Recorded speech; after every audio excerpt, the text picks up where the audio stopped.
Jason, why are you special? Oh, I am definitely not special. How do you start like that? Like, I'm like the least special guy. Just coming in at you. I'm Herb Thompson, a Green Beret and resolutionist. And I'm Corey Thompson, Herb's less hairy half and branding expert. Our guests come from various backgrounds, but one thing is true. They are special. Well, we think you're special. I think the audience will think you're special too. I mean, you retired out of the Air Force, pretty cool career. We'll talk about that. What you've done since with military metal art. Excited to dive into that. We got to see the factory touching also our podcast art that you're doing.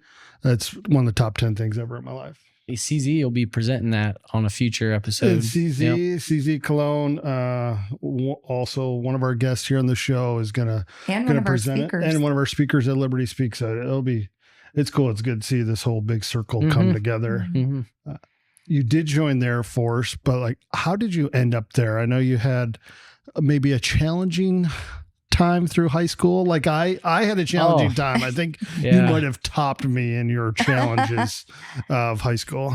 It was always the probable end result after high school, just family, not very rich family or anything like that. So knew that if I wanted opportunity at an education or real career, that it would be the military. The only reason I was really in high school other than to get the degree was to wrestle. I really enjoyed wrestling. 6 years in the school systems, 1 year for Team USA.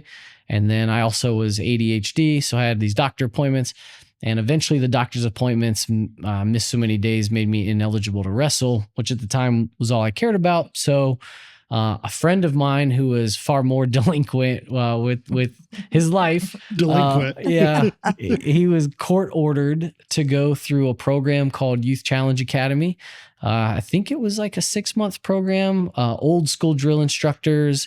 They show up, they shave your head, they reform you through the process and program, and then you come out with a GED, and if you score good enough on the GED, they give you an opportunity to get a high school diploma. If you score enough on that, then you can possibly get some college time.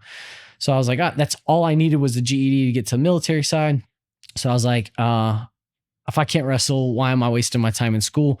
Being a 6-month program that you could start earlier in your, I don't know if it was as early as 16. I don't remember what the age group was, but you could leave the program with the required material to join the military before a graduating high school class.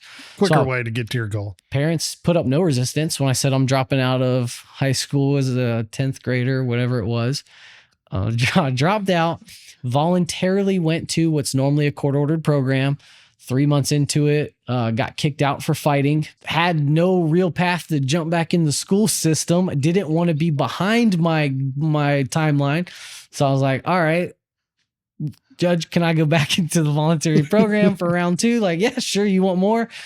Go back in. And then this time I complete the program and graduate, and I get the GED. I also get the high school diploma. And then I leave with like a psychology 201 or 101 credit with Bruton Parker College. So I graduated 6 months ahead of my what would have been my high school class with a little more on the plate. And I'm ahead of the game by just 6 months for the military career to start. So I love this because I'm a wrestler. Was not now. Jesus, I'd get my ass beat. And for the folks, not professional wrestling, like freestyle was mine and folk style.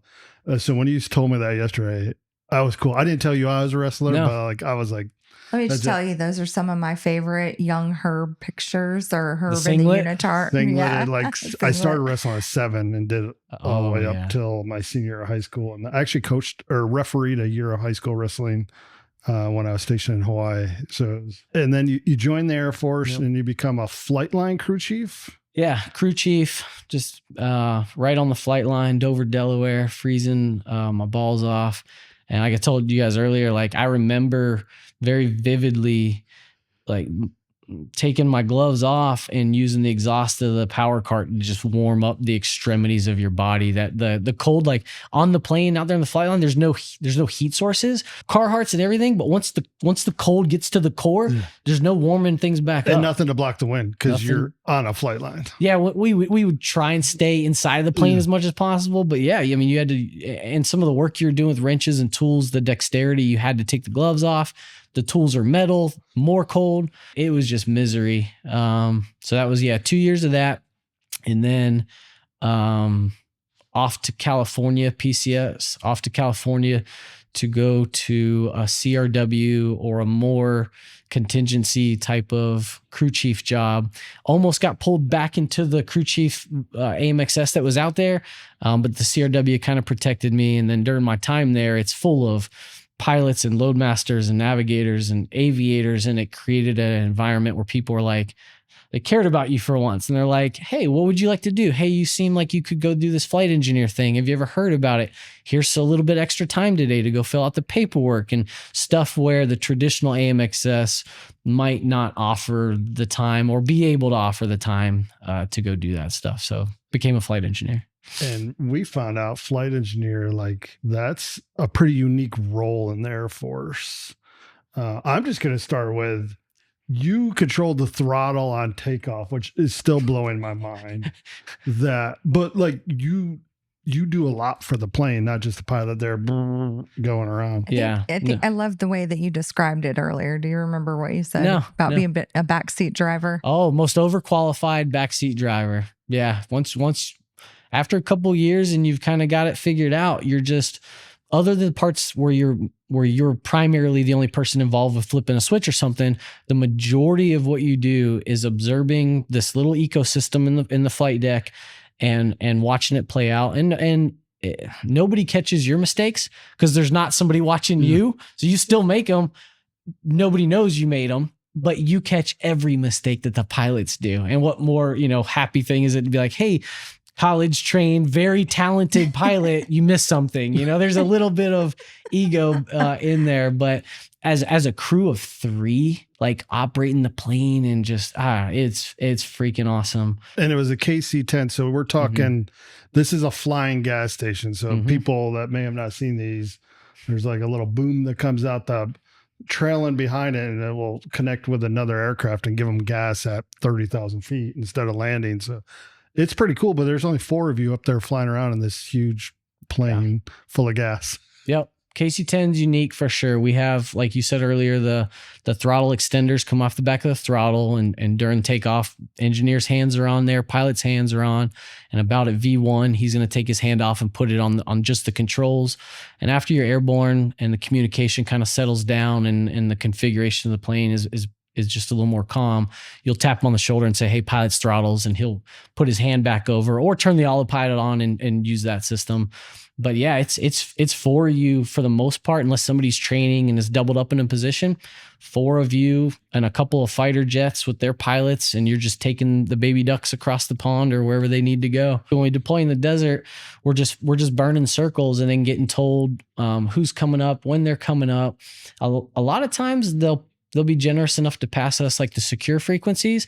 So then we can plug into the SIPR side and start to hear. So the classified network. The guys on the ground are engaged in, troops in contact. They're asking Viper, like the F-16 or the A-10, hey, can we get the X, Y, and Z? And then we hear that through the secret side. And then through the open source side, we hear, hey, this is Viper so-and-so, can I get some more gas? And we might look at, how much we have to offer, but based on the comms that we're now involved in, I think we could squeeze out a little extra and we'll sky hook it home, or maybe we'll just agree as a crew to land a little lower than we're supposed to in gas. But the stories that come up are like, I remember this one group, and I don't know a lot of the names of the soft units or the guys that are down there, but this group they had traveled something like, I was like 8 or 10 hours of movement from the forward operating base to get guy number 1 or 2 or whatever it was, to get the dude. Get the bad guy. They got him. And now they've got a request to push an additional 6 hours, still opposite direction of the fob they came from, to get guy number 1 or 2, the other dude that's at the top. And they're like, we have to have this coverage. And we're just sitting there like, are we directly part of that? No, it doesn't feel that way. But for a moment, you're like, dude, let's get them the gas and get them like, you are more connected to the mission than the typical chair force jokes that you hear all the time. And it's not an operator, but man, to be involved in that kill chain and the movement, it's like, freaking awesome. It's essential. I mean, that Operation One happened. I don't know how many times I've had aircraft overhead, and like, it's always, how much time do you have? Time on station. Yep. How much time do you have? How much fuel do you have? And then they're like, nope, I got to go get gas. And as a person I'm getting goosebumps right now. As a person on the ground in the middle of a firefight, to hear the fighter pilots or bombers go, yeah, we're leaving. We got to go get gas. I don't know if there's a worse feeling. You're like, you're going to what? Heartbreaking. You just watch it go away and be like, oh, dude, we may not live through today because they had to get gas. So That's such a great example, too, of so many people disconnect what they did in the service, or don't feel that it was necessarily as strong as part of, what the operators have done. And well, I'll be honest. No one writes a book or a movie and says flight engineer. Oh, God, no. Intel or whatever. Like, it just. I think the only book I've ever seen was it's an old book from 60s or 70 or something when the flight engineer kind of first came out, and I think it possibly produced by one of the airline companies that manufactured the like DC-10 or something. And it says, the title of the book's like, who's the third pilot in the cockpit, or who's the third, like, who's this other guy up here now? But yeah, it was going through that discovery phase of what is this person. But it's a great example of how critical it is. It's a critical role to everything. Yeah. It's fun. That environment in the desert, like the KC-10s, we always have, the boom is the big stick on the back that we lower for most Air Force aircraft. And then there's that long hose you were talking about with the net for the Navy and a lot of the other aircraft, where they got to kind of just fly their plane into it and poke it. It's true. And then they do that with certain aircraft, and then months later there's a baby. Yeah. That's how babies are born. And then the KC-135, that's the other refueler, smaller, significantly older, but still in service today. And the KC-10 is actually not. But they have one or the other. They take off with either this ability or this ability. So they're a lot of times when they depart the area overseas, it's just joke in the community, I guess, they consolidate their fuel. So we'll be on the radios all flying in our circles, and we'll hear one of the 135 call signs get called up by the controller and be like, hey, we're looking at a consolidation between you and Whistler, whatever. And we're like, hey, we're Whistler, whatever. And then we hear them talking like, oh yeah, we could offload like, 80,000 pounds, 60,000 pounds, whatever the number is, 50,000 pounds. And then the controller's like, yeah, go ahead and do that. And we're like, dang it. Next call we get on the radio is that airplane coming to give us 50,000 pounds of fuel so they can go home and you can stay. And we can just stay here longer. Yeah. But that, I mean, I guess that's the give and take, right? In one breath, I can say, look at the amazing thing we were able to help these guys on the ground do. And in the same day, in the same breath, I'm like, motherfuckers making us stay up here for another 3 hours, but burning circles in the sky. Yeah. So I guess there's a perspective piece, that could even in the same day shift one way or the other. But when you're doing nothing, you do want to go home. Yeah, exactly. Yeah. Did you like it? I loved it. I fed off of it. I did 13 deployments in total, all but one to Al Dhafra. The one that wasn't to Al Dhafra was when, was it Gaddafi or somebody started stirring the pot over below Italy and Spain kind of area? In Libya? Yep. In northern Africa. Gaddafi no longer with us. And that was I'm glad I got that request towards the later part of my career, because it was intimidating. It was, this stuff had just kicked off. We need to send X amount of crews out there, and there's no return date. Even the orders were TBD on the return date side. And it's like, so it could be 2 weeks, it could be 2 months, it could be 6 months. And we're just like, all right, sounds cool. But because we're the refueler, like I said, all the deployments, the other 12 were at Dhafra. It's not because we love giving Dubai and UAE money. It's because we're giant explosive aircraft filled with fuel. So we can't be at the fob, or we're the target, So we got to stay in Spain. I think it was Rota or somewhere during that time frame. I guess that's a little chair forcey. Yeah, we stopped Rota. I spent a few hours there while the plane refuel did stuff, but it wasn't long enough for us to get a hotel. So they're like, hang out here for 6 hours. Yeah. Cool. Thank you. We stood there. There's a little Air Force restaurant we could eat at. I think it was. I think we only went off base once during that time frame when things had kind of chilled out before they sent us home to Ronda, Spain. Some cliff carved in the cliff, kind of just gorgeous. For everyone at home, subscribe, hear more great stories like Jason's here and what we're about to get into. So you eventually leave the military, right?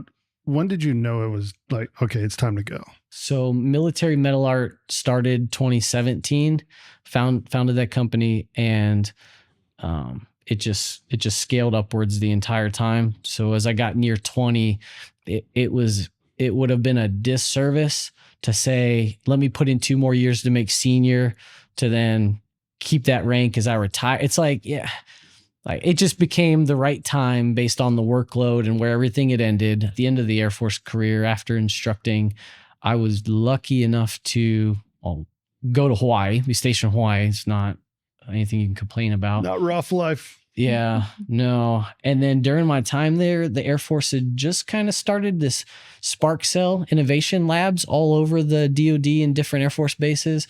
So there was an opportunity to run an innovation cell called Aloha Spark in Hawaii to be the superintendent for it.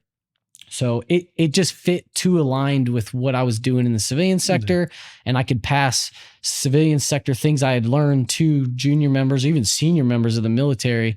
So I jumped all over that. They plugged me into it. I built the website. We kicked off campaigns for bring us your ideas so we can filter through them, award the top 3 winners, go on a 3D printing discovery phase to whatever to solve some of these problems. And that was pretty much the end of the career. Right after that, it was just go to Delaware for a year to hit 20 and retire. The Hawaii thing was it's just so unique to be like, I'm grateful the Air Force was like, let's try something different. Yeah. Let's try if this civilian sector is so successful at innovation, let's try and see what that looks like. And I don't know if you've ever seen some of the case studies, but I think the most popular one would be in the aircraft, they have the coffee pots and there's this black plastic handle, normally metal coffee cup, black plastic handle. The C5 specifically, I don't know how many they were breaking or how often, but it was like a $10,000 replacement for the coffee pot because the handle, they would drop the pots and then the handle would snap. And it's a hot pot, you can't, grab it. And to get a new one, you had to get a new one. You didn't send your replacement handles. And you're not going to Home Depot or nope. I guess in that case, Target. Just some contracting garbage, in the DoD. So there was $10,000 a pop for these coffee makers, millions of dollars a year in total. And so Innovation Lab in Delaware was like, let's 3D print the handle. Take the nut, take the bolt off, put the new 3D printed handle on, perfectly usable. For probably like $5. Yeah. Or if that. So they're looking for use cases like that, things to solve. I think while I was in Hawaii, COVID kicked off. Everybody's trying to figure out everything from scratch, right? Medical's trying to figure out how to screen people, what to screen them for, what does this process look like in the operations world. When you dual hat, like I'm assigned to the flying squadron, but I'm in this innovation seat, the flying squadron you're assigned to is going to come back and like, hey, what can you do for us? You owe them something. Yeah. So at that time it was Mattermost, and Mattermost was just this open source platform that was used for communication. You could create channels, create teams, you could selectively include or exclude people. And we had, as the innovation cell, started to find out that there's actual software factories in the DoD in different locations, started to network and work with them and created through a entity called Platform One, a Mattermost usable platform that was allowed to be installed on DoD computers. You actually would go to the DoD website and put it on there. That's kind of a big deal. Mm-hmm. And we were kind of charged with finding out where this could be used and convincing them to use it. And the best description I had was we would go to like command post, go into the SIPR secret area. One of our affiliates, I would have go to the Shopette or the BX or something, and he's got his cell phone with Mattermost installed. You're allowed to have on your personal cell phone. I would go in there. We would install the software real quick on the secret SIPR, side of things. And then we would give the pitch on the slide deck and the PowerPoint slides. And everybody's kind of like, oh, it seems useful, but it's still not clicking on the capability. And then I would say, hey, does anybody want anything from the Shopette? And I'm like, they're looking at you crazy. I'm like, literally anything. Does anybody want a Coke or something? Like, okay, I'll take a Coke. Like, sounds great. Let me tell the guy that's there real quick. And they're looking at you like getting ready to open the door to have you leave the skiff. And you're like, no. He's like, pull up the computer. And I just DM the guy, hey, make sure you bring back a Coke, send. And they're like, what'd you do? And I was like, we just texted old dude on his cell phone. It's a shopette from the sipper. And they're like, oh, wait, you can communicate. Oh, and this is all legal? I'm like, this is all legal. And so, wait, is it legal?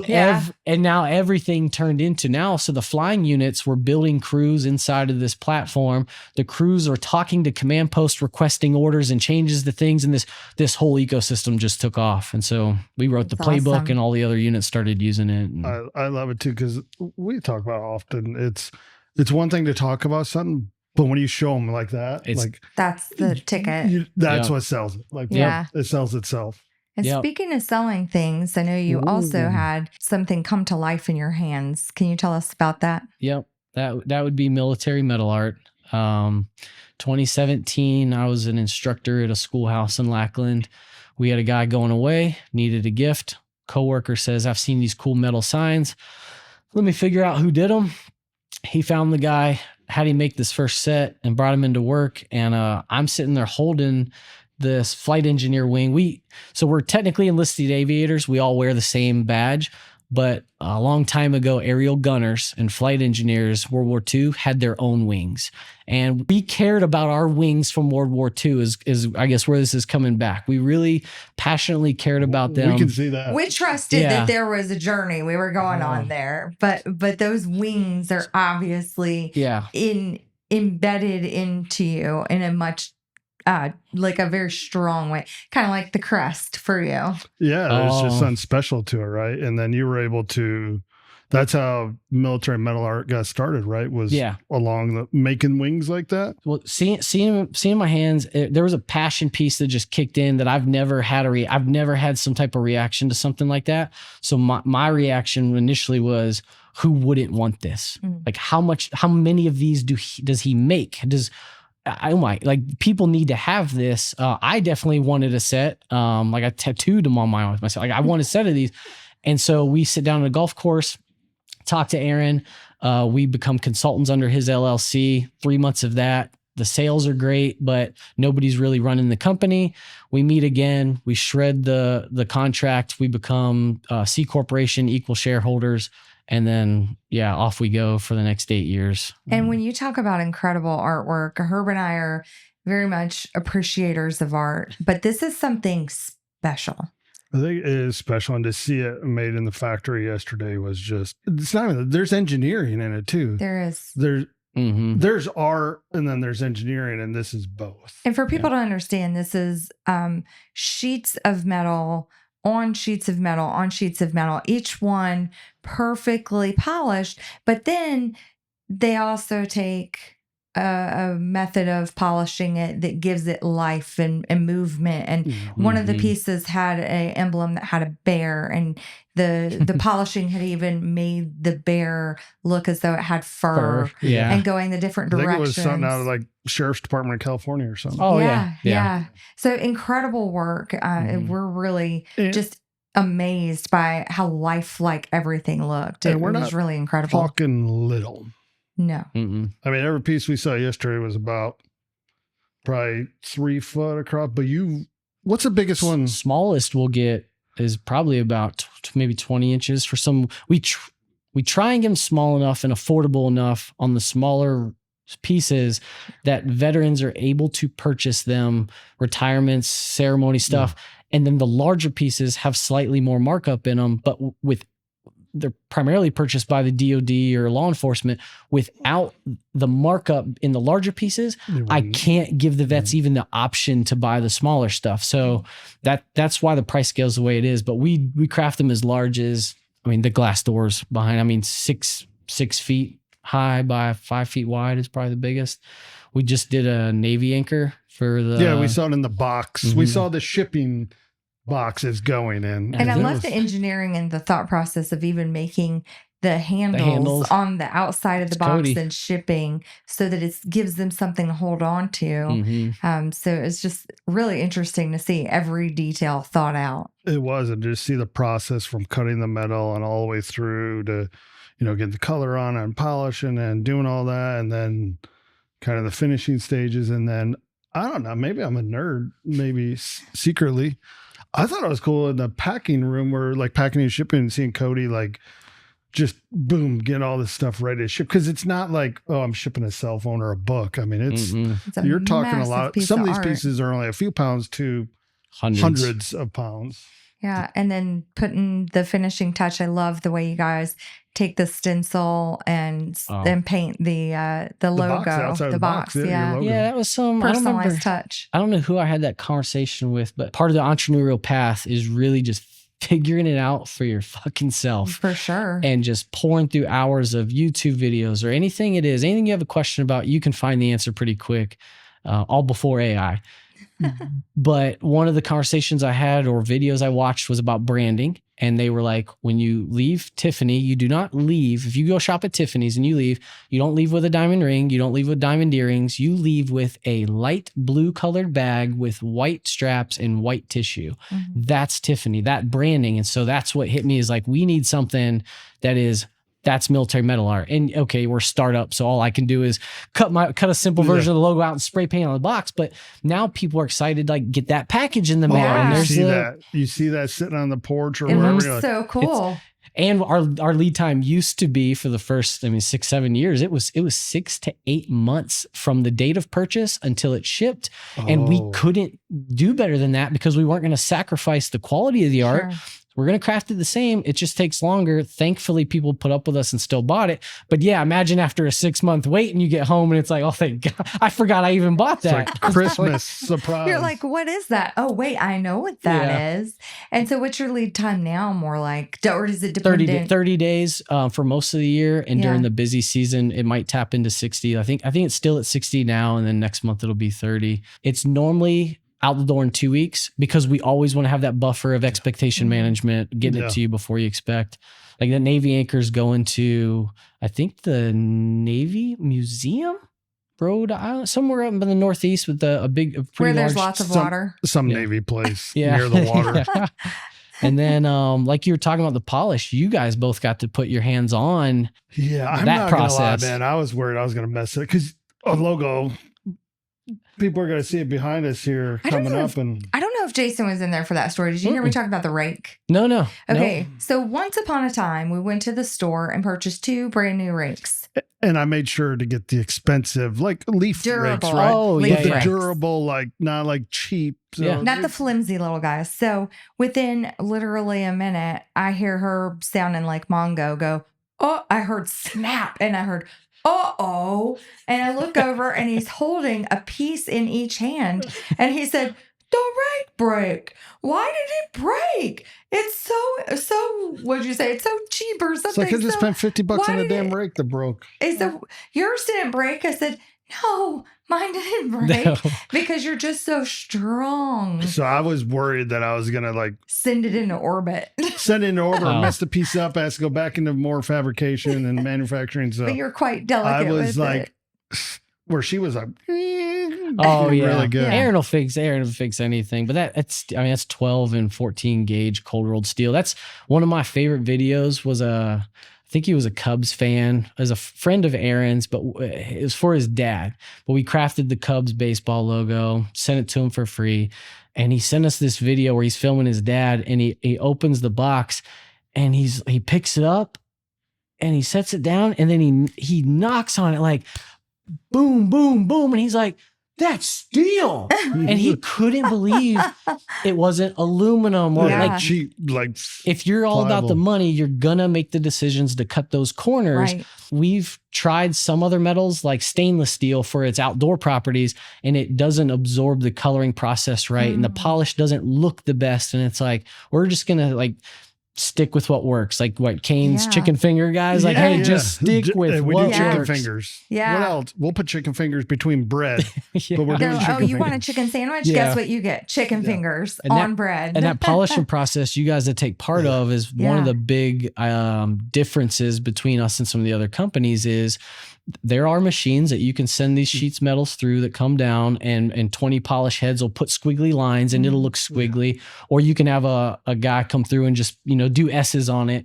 But like you said, the bear, he had fur. Yeah. The birds have feathers. And To me, it makes it God. art. And our letters even had movement. Mhm. Yep. The way that it flowed, it was incredible. I wasn't even going to ask this, but how have you balanced that as you've scaled? Because you went from making a couple, as you've scaled up to now, An entire doing- shop full of people. Yeah.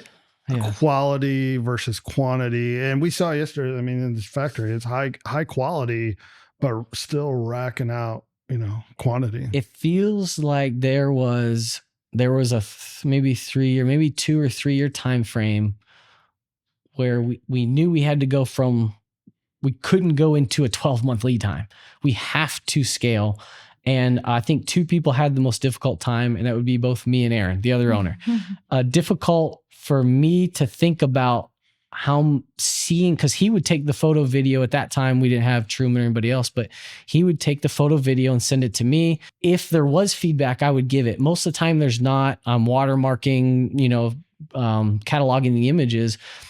But sometimes there was feedback like, hey, brother, I think this is off. In fact, on your guys' piece, the eyes of the dog, like I saw it and I was just like, Aaron? You noticed it like that, and I didn't even notice it I've been until you staring. pointed I was it just out. so enamored. And okay, I'll segue for a minute. In the first couple of years, 4 years, 3 years, we had the most mistakes in the artwork ever. Complete misspellings, complete things that were just wrong. We'd always make them right. So You it had never regrets. hurt the brand. But I was the quality control guy, right? I was the guy getting the photos and supposed to make sure they're good. That artwork is so good. My reaction, even 3 years into it, when he'd send me a photo, I'd be like, that's so cool. Because I had the conversation with the customer 6 months ago, And we right? saw one back at that time that was on a napkin. And when I say stick figure galore, Stick figure planes plane. I didn't were know you stick drew figure. What the customer provided us. yeah. Yeah. And then And the you- final product was wow. The picture we saw was probably 6 foot by whatever. Yeah. It looked like a painting. It was Yeah. incredible. That's and so when he would send me those photos, I would have the same reaction you did, like, it's so beautiful, right? Send it. We pack it up and ship it. And why we had all those mistakes in the first 3 years, I was just as wowed as anybody else seeing it. And when you're in that mindset, you don't see that you swap the T in the Yeah. I. So a lot of the customers that even found out there was a mistake, it would be like year 2 on the wall. Wow. And the second commanders come in and be like, why is that spelt that way? And it's so not only did Aaron not catch it in the design, I didn't catch it in the quality control, customer didn't catch it when it showed up. So when you talk about the difficult 2 to 3 years when we had to scale, I had flashbacks of, man, we're going to start seeing and trying to capture that stuff again. And Aaron's thinking, this is a skill set he has developed over 15, 20 years almost now. How do I how even comprehend passing that on? So he had artistic difficulties with training that I'm never going to understand. And then I had stress, entrepreneur things that I had to be like, this has to happen. And lots of artists have a particular style. So it'd be like Picasso trying to train a bunch more Picassos. Art is art. And And even at one point individualized. too, there was one individual that was in our pipeline. They've been with us for a while and they were training and they were doing very good. A little heavier handed than Aaron on the blacks. Like a lot of the black shading would show up a little heavier in theirs. A little style twist, but not too bad. And then this person, I think they've been with us for 2 years, decided it was time that their name be on the company and the artwork and the recognition needed to be there for them. And we do everything we can to figure out what's the flavor of this person's, like, what do they like to be rewarded with, and try and figure that out. And this person wasn't having it. It was name on the company sign. And we had sat down with him. The analogy I gave to him that kind of clicked was, if you got a master distiller at Jack Daniels and he dies and they get a new one, or he trains people and they help and they do it, none of their names go on the bottle. Like there is a difference between the foundational process and the establishing of the brand and the reputation and the people involved with it.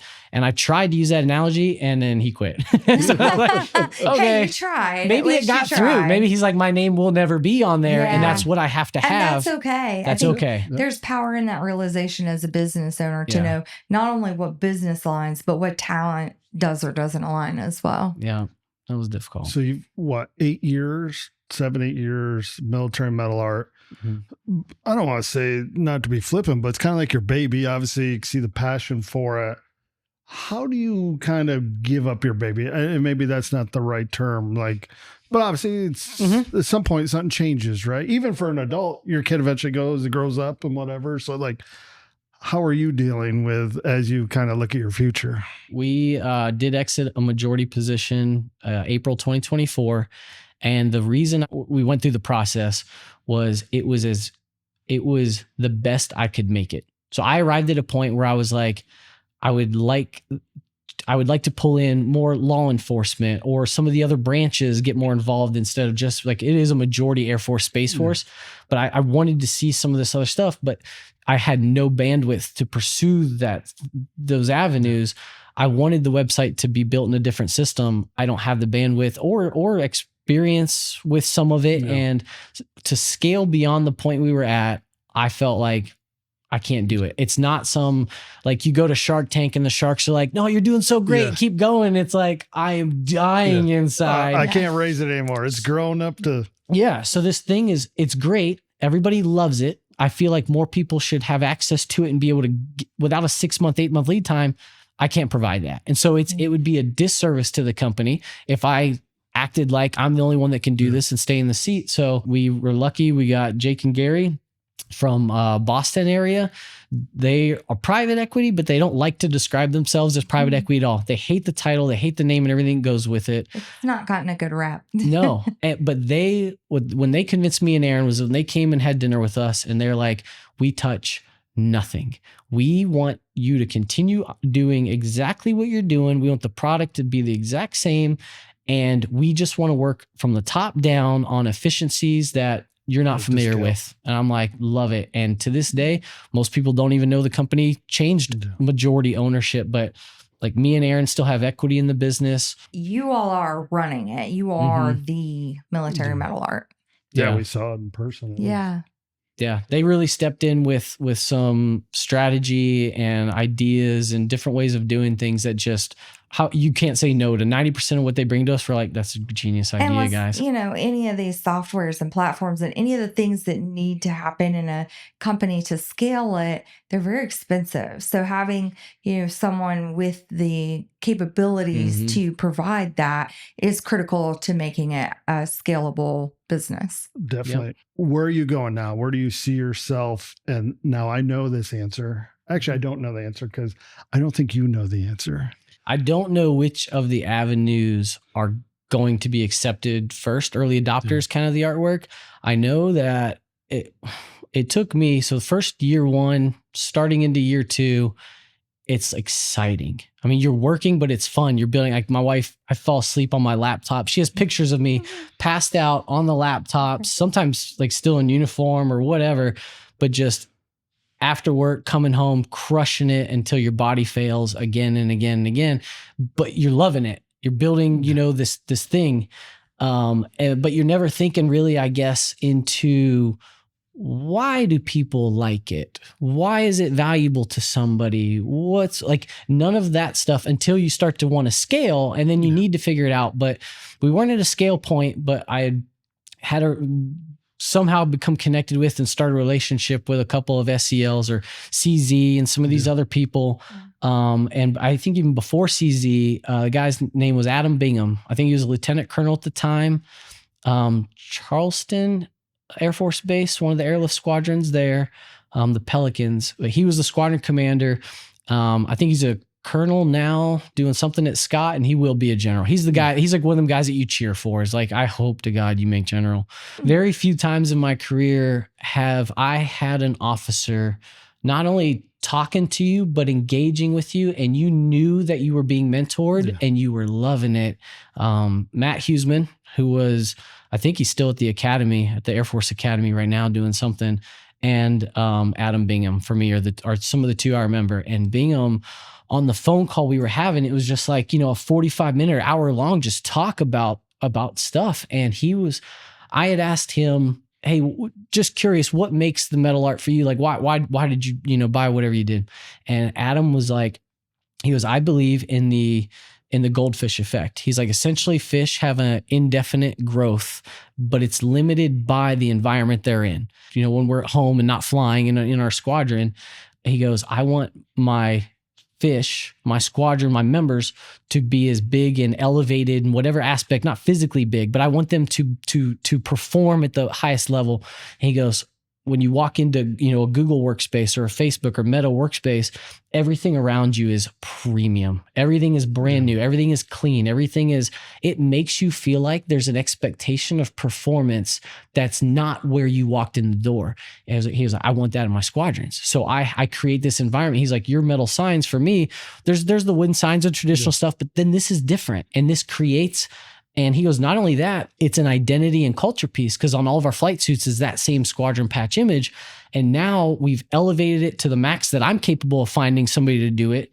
And we're like, it's part of the bowl. It's part of the environment that the fish are in, and it helps to just contribute towards this environment. Now, that fish is going to have to go operate not inside of that unit, but we prepared them, and we've given them, say it's 80% of your time is training and being, figuring out your job in an environment with raised expectations. Guess what? When they go perform, they perform better than the other fish because of the environment that they were nurtured in. And I was like, it really hit me. And then I think 2 years after that is when I met CZ, and CZ is like, grabbed me and he's like, culture, identity. That's what you bring to the table through the metal artwork. That's why it's valuable. And not just because it's pretty or all the other things, but you're connecting the people and the organization through culture and identity of symbolism. And I'm just like, Jesus Christ, man, you guys, how do you guys have it all figured out? This is my business. Let me write it down. Little bit of humility thing there. We know the Air Force and Space Force make up the majority of the artwork that we craft. We want to see the other branches adopt it. We want to see that same elevation of performance and all the other pieces of culture and identity to show up in those units. You guys can't let the Air Force beat you on this. They are right now. They're smoking them. But plus you got all the government organizations and state, local corporations, sports. I mean, you name it. It's endless. So customer base, just about. The ones that SpaceX we've done, from Anheuser-Busch to Northrop Grumman. And I think the last 4 Dragon capsules that went up through SpaceX program, all of the astronaut crews have had us do a piece for their splashdown party. So they come back and celebrate. We're going to have to ask RJ, because RJ is part of the astronaut recovery team. So, hey, RJ, if you're seeing this, hit me up if I forgot. I want to see if you've seen these signs as at these parties. Or maybe you don't get to go to the parties because you just pull them out of the drink and put them on the boat. Yeah, and those are fun too, because the designs, a couple of times, I don't know if it's a standard, but I think 2 of the 4 times, one of the astronauts' kids is the one who creates the design for the patch. So they're a little more creative than some of the traditional military stuff. That's so fun. But then I know the one I'm referencing most familiar would be the Dragonfly mission or capsule or whatever. So huge Dragonfly, and then embedded in the body of it, you could see the outline of the SpaceX capsule kind of going up to wherever they were ascending. But also law enforcement, really heavy in first responders, law enforcement. And so I don't know, colleges, universities, that stuff has a little bit longer licensing plays on them. But the passion communities that could most relate to the military would be first responders, and maybe at the corporate level, because something I was surprised about, and I talked to Jake about probably about a week or 2 ago, was when I was trying to narrow down the corporate side, the businesses, the C Corps buying these signs and stuff, like I was like, hey, I don't think a single one that we've crafted or made has ever been to be used as a customer facing sign. It wasn't walk in our lobby. Oh my God. every single one of them was for an employment back inside. It was Amazon's, like in a conference room or a break or board. Yeah, it was more the production facility or the break room. And it was, I mean, even some of the Anheuser-Busch ones we did were like $12,000, like enormous sign. And it went to their maintenance and repair. And it's just like, oh my God. So they get the culture identity piece. They get it. And it's like, man, that's impressive. Yeah. So because people are people, military or not. Yeah. So it's neat to see, I guess, that because you think law enforcement or first responders have that same sacrifice service commitment as military, and they do, which is why the community would want to help that same fishbowl effect and there's similar natural unity connection, culture. Yeah, but the corporate world kind of gets it too in a certain way. I guess the right corporations would or do, but it's neat to see all those different ecosystems, why they do what they do, how their leadership or different levels of the C-suite treat the workers that are performing all the tasks and stuff. What do you value most in life? Oh, yeah, you didn't know you had to study for this, did you? Definitely relationship with God. Definitely, period, dot, number one. Number two, my wife. Right there, right there. Carolee. Yeah. Hey, girl. She has been with me from day one. We met when this thing kicked off, before Military Metal Art kicked off. She's been there with me, watching all the suffering and as all the kids say, a real one. Gosh, all the pivoting of ideas, and this works and this doesn't, and oh my gosh moments, what are we gonna do to everything. And she was active duty for the first 4 years of scaling the Military Metal Art, and then has done nothing but support me ever since. And she's Puerto Rican, so I'm kind of fearful of her. He said, "God, he is." We saw it yesterday. I don't know.